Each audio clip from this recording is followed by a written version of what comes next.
नमस्कार। राम राम, राधे राधे। स्वागत है आप सभी का एक बार फिर से आपके अपने YouTube चैनल शब्दवाणी क्लासेज पर। चर्चाएं जोरों से चल रही थी करंट अफेयर्स के ऊपर। चर्चा चल रही थी उस टॉपिक के ऊपर जहां तक आज तक कोई पहुंच नहीं पाया है और जिसको कोई महत्व भी नहीं देखता, एनसीईआरटी की क्लासों पर।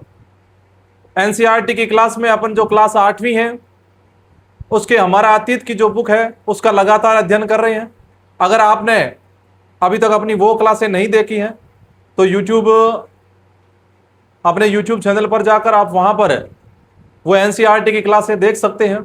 अगर आपके पास इतना टाइम नहीं बचा है, आपके कोई नजदीक एग्जाम है, तो आप जो क्वेश्चन मैंने अपलोड किए हैं उन क्वेश्चनों को भी आप जाके देख सकते हैं। आज अपने तारीख हो गई है 27 जून और अपन चर्चा करेंगे 27 जून के कुछ महत्वपूर्ण करंट अफेयर्स के क्वेश्चनों के बारे में। सिर्फ क्वेश्चनों के बारे में नहीं, क्वेश्चनों के आसपास वाले उन सब क्षेत्रों के बारे में जहां से प्रश्न पूछे जा सकते हैं। तो चलते हैं आज के अपने पहले क्वेश्चन की तरफ। उससे पहले मैं आपको बता दूं कि अपने जो क्लास होती है करंट अफेयर्स की, उसमें अपन हमेशा 10 क्वेश्चन लेते हैं और 10 क्वेश्चनों में से किसी भी एक क्वेश्चन को वेरी वेरी इंपॉर्टेंट स्टार वाला क्वेश्चन बनाते हैं, उसमें से एक क्वेश्चन को वेरी वेरी इंपॉर्टेंट, एक क्वेश्चन को वेरी इंपॉर्टेंट और एक क्वेश्चन को इंपॉर्टेंट से चिन्हित करते हैं, ताकि अपनी क्लास में जो रोचकता है वो बनी रहे और उसके साथ में भी आप भी उन प्रश्नों को ध्यान से पढ़ो जिनको मैं important, very important, very very important या वेरी वेरी इंपॉर्टेंट स्टार वाला क्वेश्चन दर्शाता हूं। तो चलते हैं आज के अपने पहले क्वेश्चन की तरफ।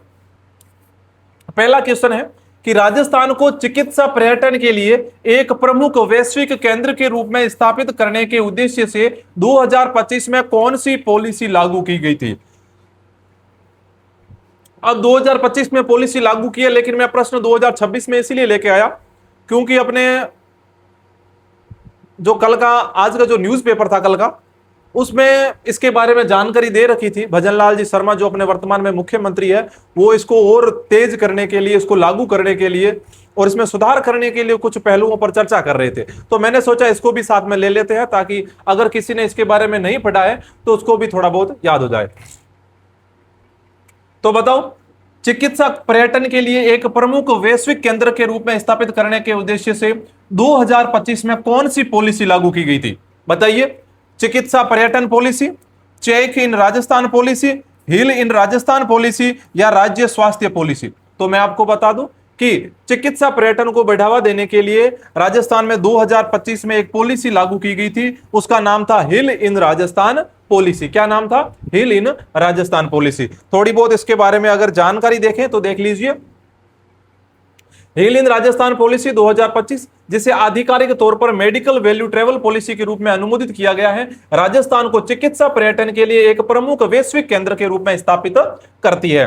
अगर बात करें तो यह राज्य के स्वास्थ्य सेवा अवसंरचना और उसके पर्यटन क्षेत्र के साथ एकीकृत करती है ताकि घरेलू और अंतर्राष्ट्रीय आगंतुकों को किफायती, उच्च गुणवत्ता वाली और आधुनिक चिकित्सा और पारंपरिक आयुष कल्याण चिकित्सा सेवाएं प्रदान की जा सके। इसके तहत जो अंतर्राष्ट्रीय आगंतुक है और जो राजस्थान के घरेलू आगंतुक है, उन सबको उच्च गुणवत्ता वाली और किफायती चिकित्सा सेवा उपलब्ध करवाई जा सके, इसीलिए हिल इन राजस्थान पॉलिसी 2025 में लागू की गई थी। तो ये आज का अपना पहला क्वेश्चन था। दूसरा क्वेश्चन अगर देखें तो आज का अपना वेरी इंपॉर्टेंट क्वेश्चन है। दूसरा क्वेश्चन आज का अपना वेरी इंपॉर्टेंट क्वेश्चन है। आज का अपना वेरी इंपॉर्टेंट क्वेश्चन कि धरती आबा जनजातीय ग्राम उत्कर्ष अभियान और इससे जुड़े जन भागीदारी कार्यक्रमों के तहत आदिवासी कल्याण और उनके सशक्तिकरण में देश में प्रथम स्थान पर कौन सा राज्य है? जो धरती आबा जनजातीय ग्राम उत्कर्ष अभियान था,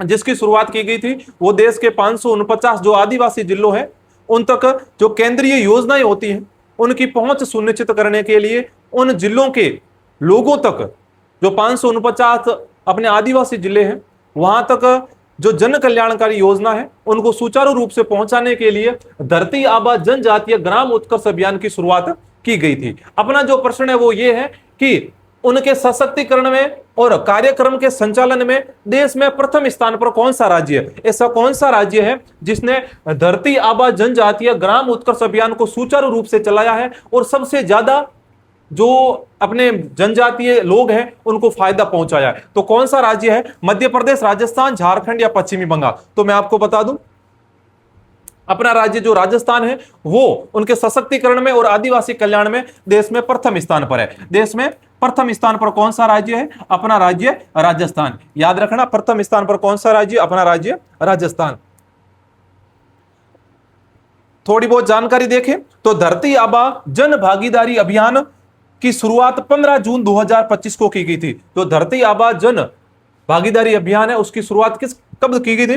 15 जून 2025 में की गई थी। मतलब आज से लगभग एक साल पहले, आज से लगभग एक साल पहले और थोड़े से दिन ऊपर हुए हैं। धरती आबा जन भागीदारी अभियान भारत सरकार द्वारा चलाया गया अब तक का सबसे बड़ा आदिवासी सशक्तिकरण और कल्याण कार्यक्रम है। आदिवासियों को सशक्तिकरण प्रदान करने के लिए, उनको कल्याण करने के लिए आज तक का सबसे बड़ा अभियान है। इसका मुख्य उद्देश्य क्या है? इसका मुख्य उद्देश्य देश के जो 549 आदिवासी बहुल जिले हैं और विशेष रूप से जो कमजोर आदिवासी समूह है वहां तक केंद्र की जो जन कल्याणकारी योजना है उनको 100% लाभ पहुंचाना इसका उद्देश्य है। यह किसके द्वारा शुरू किया गया था? तो यह जनजातीय कार्य मंत्रालय के द्वारा इस अभियान को शुरू किया गया था। लक्ष्य क्या है? तो इसमें 1 लाख से अधिक आदिवासी गांव, आकांक्षी जिले और पीवीटीजी बस्तियां शामिल है जिन तक जन कल्याणकारी योजनाओं को पहुंचाना है। तो ये अपना है धरती आबा जन भागीदारी अभियान।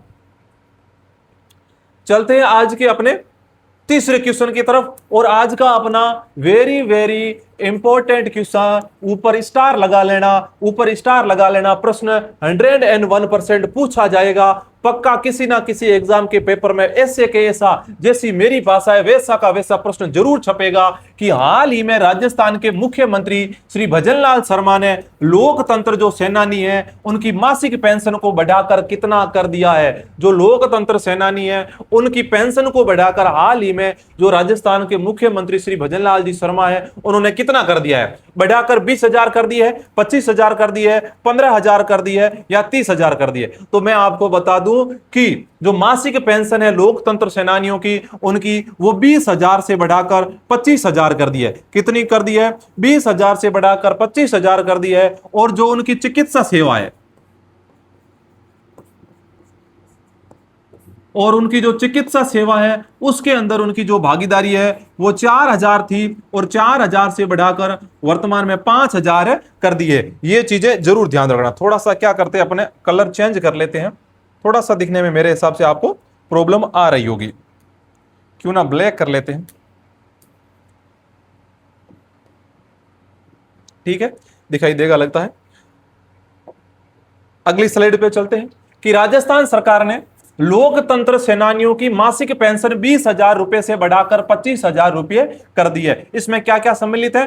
तो 20,000 से बढ़ाकर पेंशन कर दी है 25,000 और जो चिकित्सा सहायता है वो 4,000 से बढ़ाकर 5,000 कर दी है। प्रश्न ये भी पूछा जा सकता है जो चिकित्सा सहायता है वो 4,000 से बढ़ाकर कितनी कर दी है? तो 5,000 कर दी है। अन्य सुविधाएं क्या है? इसके अतिरिक्त जो लोकतंत्र सेनानी है उनको राजस्थान जो रोडवेज परिवहन की बसें हैं उनमें, राज्य पथ परिवहन निगम की जो बसें हैं उनमें उनको निःशुल्क यात्रा की व्यवस्था भी की गई है। तो ये अपने थी वो लोकतंत्र सेनानियों के लिए मासिक पेंशन और चिकित्सा सहायता में बढ़ोतरी की गई है। प्रश्न पूछा जा सकता है, ध्यान रखना। ये अपन देख सकते हैं राजस्थान के मुख्यमंत्री श्री भजनलाल शर्मा और लोकतंत्र सेनानियों को मिला उनका सम्मान और इस प्रकार बढ़ोतरी की गई है। पेंशन में कितनी बढ़ोतरी की गई है? याद रखना, पेंशन को 20,000 से बढ़ाकर कितना कर दिया है? 25,000। कितना हजार कर दिया है? 20,000 से बढ़ाकर 25,000 कर दिया है। और जो चिकित्सा सहायता है उसको 4,000 से बढ़ाकर कितना कर दिया है? उसको 4,000 से बढ़ाकर 5,000 कर दिया है। अगला क्वेश्चन अच्छा क्वेश्चन है। हाल ही में राजस्थान सरकार के किस राज्य मंत्री को मल्टीनेशनल बुक ऑफ रिकॉर्ड्स के द्वारा सम्मानित किया गया है? हाल ही में राजस्थान सरकार के एक राज्य मंत्री है जिनके द्वारा थोड़ा अच्छा कार्य किए जाने पर उनको मल्टीनेशनल बुक ऑफ रिकॉर्ड्स के द्वारा सम्मानित किया गया है। बताओ किनको? के बिश्नोई को, हीरालाल नागर को जाबर सिंह खर्रा को, सुरेंद्र पाल सिंह टीटी को। तो बताइए किनको हाल ही में मल्टीनेशनल बुक ऑफ रिकॉर्ड्स के द्वारा सम्मानित किया गया है? तो जो अपने ऊर्जा राज्य मंत्री है, जो अपने ऊर्जा राज्य मंत्री है हीरालाल नागर, ऊर्जा राज्य मंत्री है हीरालाल नागर,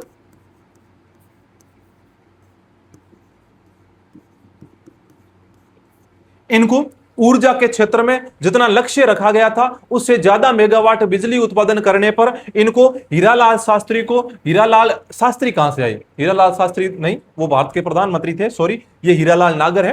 हीरालाल नागर जो ऊर्जा राज्य मंत्री है उनको मल्टीनेशनल बुक ऑफ रिकॉर्ड्स के द्वारा सम्मानित किया गया। अगर पूरी जानकारी देखें तो देखिए, राजस्थान के ऊर्जा राज्य मंत्री हीरालाल नागर को राज्य में विद्युत उत्पादन के क्षेत्र में ऐतिहासिक रिकॉर्ड बनाने के लिए मल्टीनेशनल बुक ऑफ रिकॉर्ड्स द्वारा सम्मानित किया गया है। यह सम्मान है वो विद्युत उत्पादन में 7,171 मेगावाट का शानदार आंकड़ा तय समय से पहले हासिल करने पर प्रदान किया गया था। उनको लक्ष्य दिया गया था कि आपके पास जो बिजली उत्पादन करने की 23 इकाई है उनके जरिए आप 5,880 मेगावाट बिजली उत्पादित करिए। कितनी?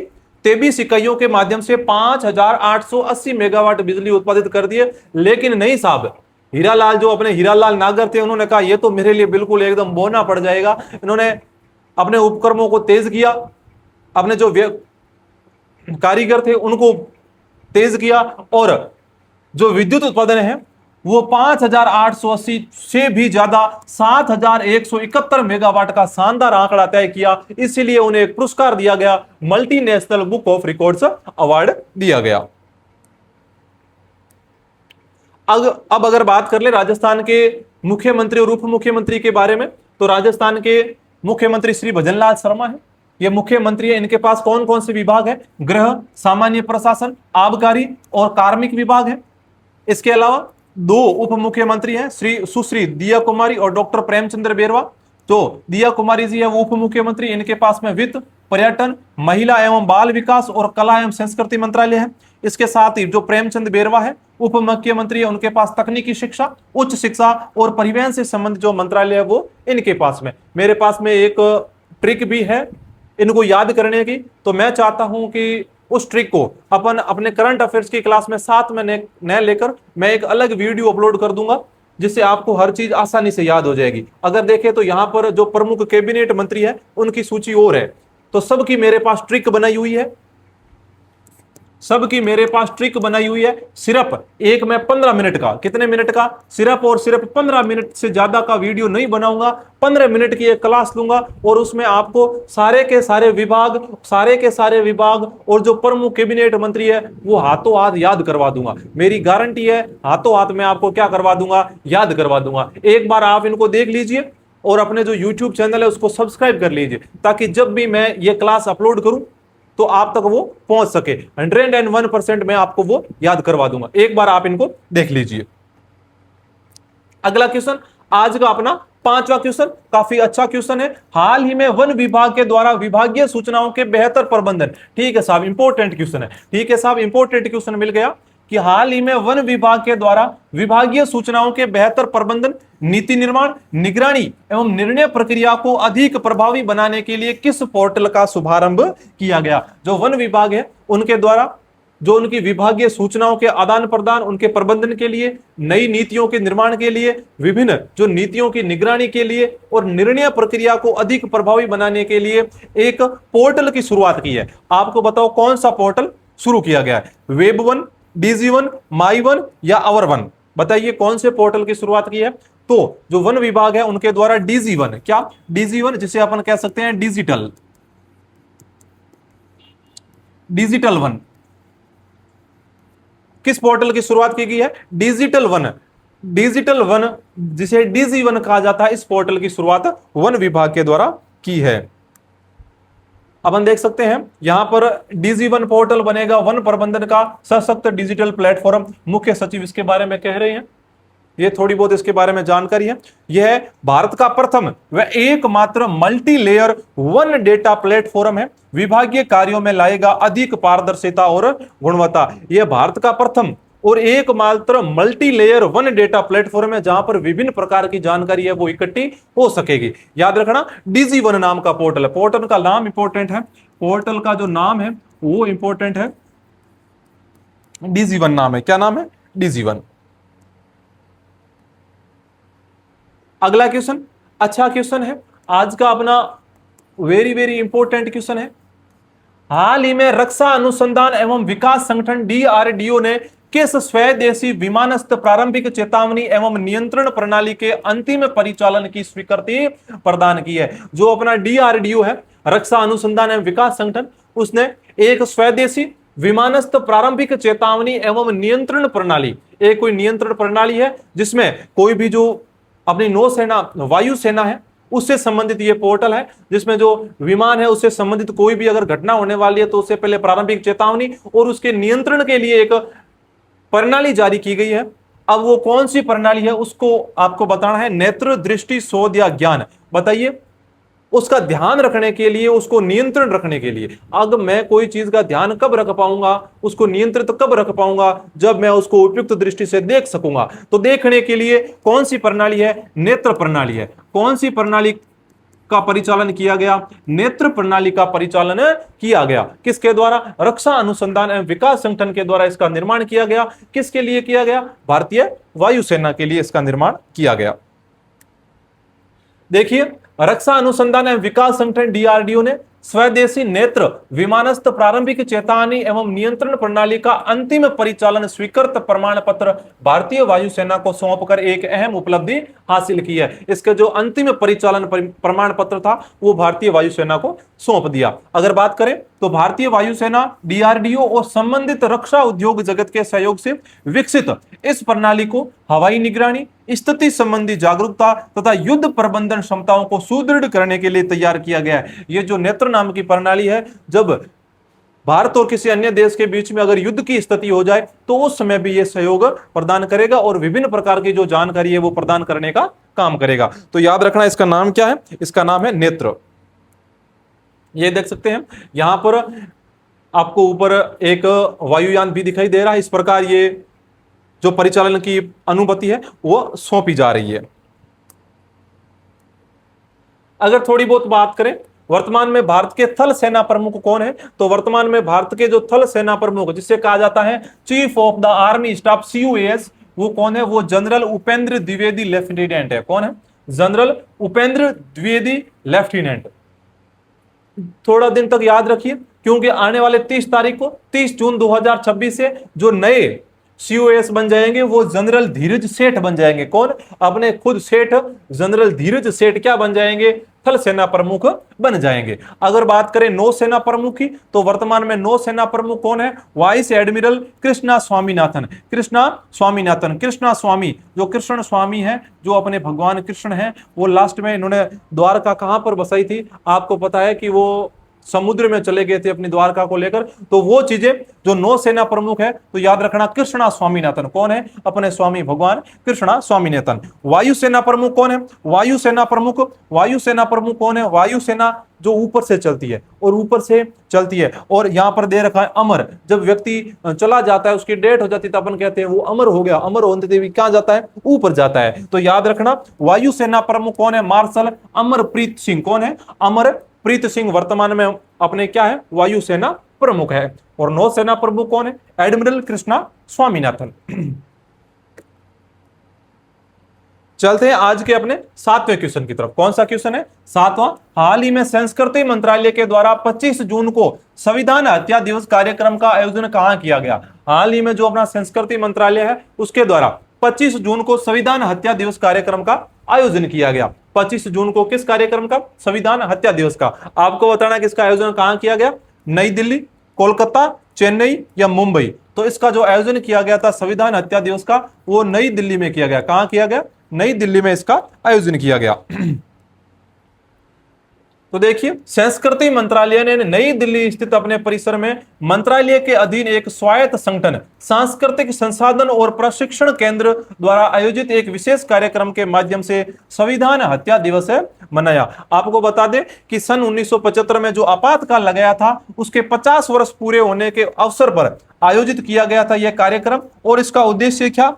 इसका उद्देश्य था लोकतंत्र, संवैधानिक मूल्यों और नागरिकों के अधिकारों के महत्व के बारे में लोगों को जागरूकता या का बढ़ावा देना। मतलब लोगों को लोकतंत्र के बारे में, संवैधानिक मूल्यों के बारे में और नागरिकों के क्या क्या अधिकार हैं उनके बारे में जानकारी देने के लिए इस प्रकार का यह दिवस मनाया गया।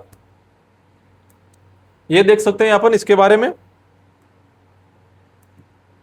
अब बात करें आपातकाल के बारे में, बात करें तो भारतीय संविधान का जो भाग 18 है उसके अनुच्छेद 352 से लेकर 360 तक, कहां से कहां तक?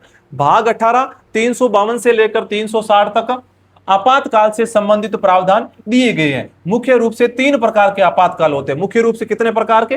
3 प्रकार के। एक राष्ट्रीय आपातकाल, एक राष्ट्रपति शासन और एक वित्तीय आपातकाल। अब कई कहते हैं कि सर हमको ये याद नहीं होता, तो ये बिल्कुल मैं कहूं तो सिंपल है। अगर याद करें तो एक ही नाम अगर आप याद कर लो राष्ट्रपति, तो इससे ये याद हो जाएंगे। कैसे? देखिए,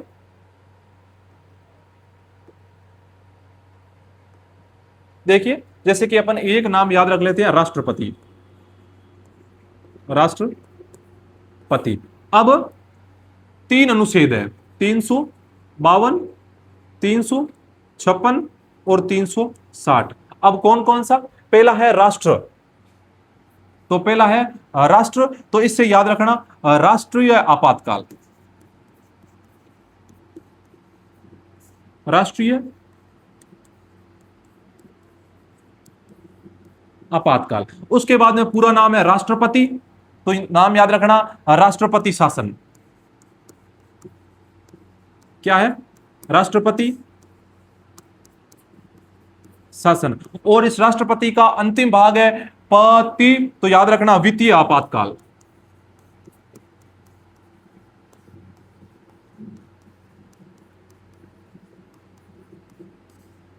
मतलब अगर आप एक नाम याद रख लेते हो और उस नाम में तीनों आपातकालों को बांट लेते हो तो आप आराम से याद रख सकते हो। जिस प्रकार मैंने बांटा, मैंने नाम रखा राष्ट्रपति। क्या नाम रखा? राष्ट्रपति। राष्ट्रपति में पहला आता है राष्ट्र। क्या आता है? राष्ट्र। तो उससे याद रख लिया राष्ट्रीय आपातकाल। क्या? राष्ट्रीय आपातकाल। और उसके बाद में पूरा नाम ले लिया राष्ट्रपति। क्या रख लिया? राष्ट्रपति। तो उससे हो गया राष्ट्रपति शासन। और उसके बाद में हो गया लास्ट में पति। पति से याद रख लिया वित्तीय, तो वित्तीय आपातकाल। लास्ट में कौन सा आपातकाल? वित्तीय आपातकाल। उस प्रकार अपन याद रख सकते हैं 352, 356 और 360।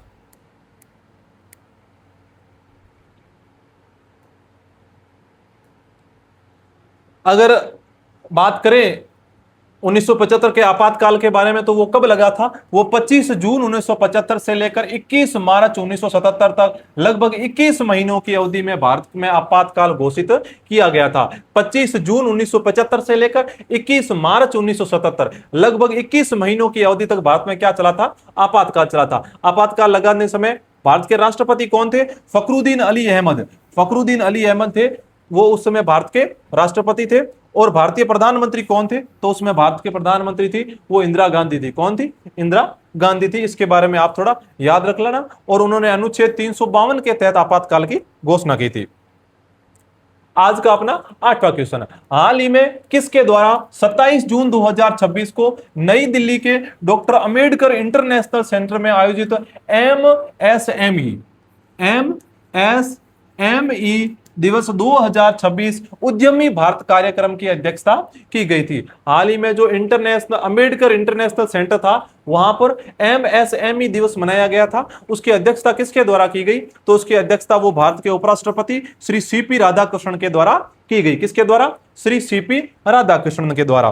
थोड़ी बहुत और जानकारी देखें तो देख लीजिए, उपराष्ट्रपति श्री सीपी राधाकृष्णन 27 जून 2026 को नई दिल्ली के डॉक्टर अंबेडकर इंटरनेशनल सेंटर में आयोजित एमएसएमई दिवस 2026 उद्यमी भारत कार्यक्रम की अध्यक्षता करेंगे। क्या करेंगे? आज की डेट में वो अध्यक्षता करेंगे। इस कार्यक्रम में कौन कौन थे? तो केंद्रीय सूक्ष्म लघु एवं मध्यम उद्यम मंत्री श्री जितिन राम मांझी। याद रखना, जितेंद्र राम मांझी कौन है? वो केंद्रीय सूक्ष्म लघु एवं मध्यम उद्यम मंत्री है। और इसके साथ साथ में जो सूक्ष्म लघु एवं उद्यम राज्य मंत्री सुश्री शोभा करंदलाजे भी इसमें थी। और इसके अलावा अन्य जो व्यक्ति जो विभिन्न मुख्यालयों के अधिकारी थे वो भी इसमें शामिल हुए थे। अगला क्वेश्चन, नवा क्वेश्चन आज का अपना अपन कह सकते हैं कि वेरी इंपॉर्टेंट क्वेश्चन है। वेरी इंपॉर्टेंट क्वेश्चन है।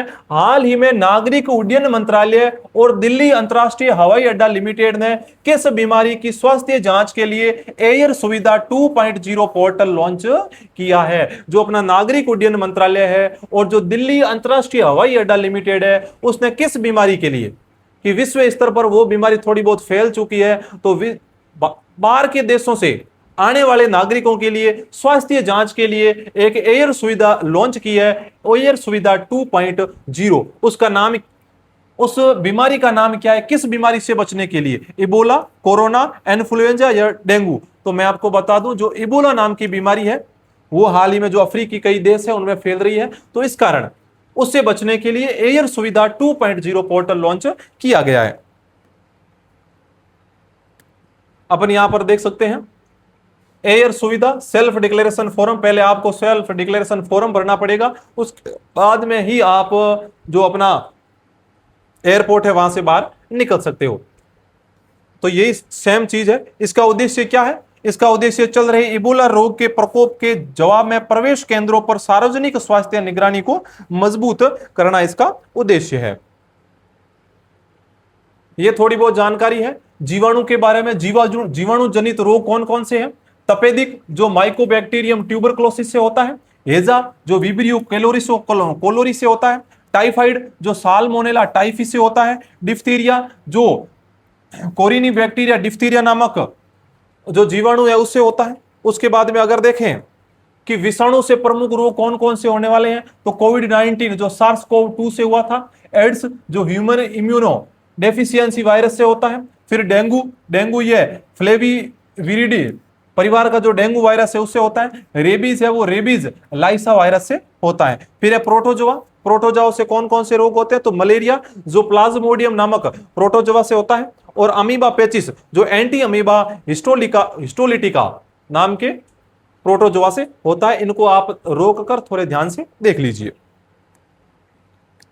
आज का अपना लास्ट क्वेश्चन और काफी इंपॉर्टेंट क्वेश्चन है कि हाल ही में भारत की ब्रिक्स अध्यक्षता 2026 के अंतर्गत स्थिति से दृढ़ता से उबरने, नवाचार, सहयोग और समन्वयता के लिए निर्माण विषय पर आधारित 11वीं ब्रिक्स ऊर्जा मंत्रियों की बैठक 25 जून 2026 को कहां पर आयोजित की गई थी? हाल ही में जो 11वीं ब्रिक्स ऊर्जा मंत्री है उनकी बैठक कहां पर आयोजित की गई? मेन प्रश्न ये है। न्यू दिल्ली में, गुरुग्राम हरियाणा में, जयपुर राजस्थान में या कोलकाता पश्चिम बंगाल में? तो मैं आपको बता दूं कि वो 11वीं ब्रिक्स ऊर्जा मंत्रियों की जो बैठक है वो अपनी कहां आयोजित की गई? गुरुग्राम हरियाणा में। कहां पर आयोजित की गई? गुरुग्राम हरियाणा में। इंपॉर्टेंट है, आप थोड़ी बहुत याद रखने की कोशिश करना।